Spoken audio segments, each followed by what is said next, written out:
Մեր հանրապետությունում ջերմաստիճանով պայմանավորված գրիպի և սուրշնչառական հիվանդությունների ամենօրյա մոնիթորինգն արդեն կատարվում է շաբաթը մեկ անգամ։ Դա նշանակում է, որ իրավիճակը հանգիստ է։ Նախորդ շաբաթվա տվյալներով գրանցվել է սուրշնչառական հիվանդությունների 4000 դեպք, փետրվարին այդ թիվը 11000 էր։ Վերջին 3 շաբաթում էլ H1N1 չի գրանցվել, հայտնաբերվել է գրիպի B ավելի թեթև տեսակը։ Հիվանդների թիվը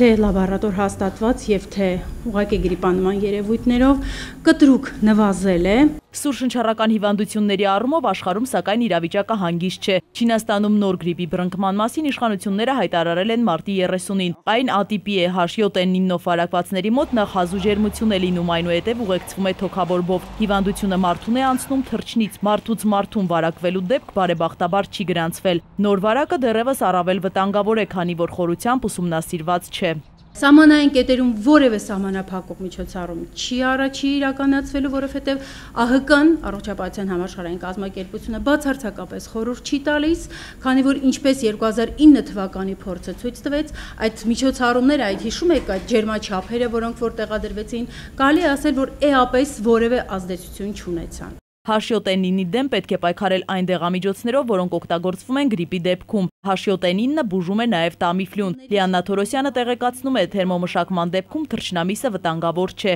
Միաժամանակ փաստում մեր տարածաշրջանում գրիպի այս տեսակը գրանցված չէ։ Առողջապահության նախարարությունը դիմել է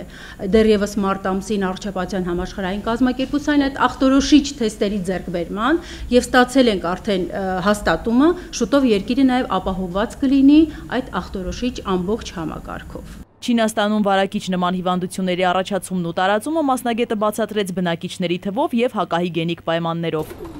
Իզաբելլա Հովհաննիսյան, Նարեկ Եղիազարյան, ժամը լրատվական։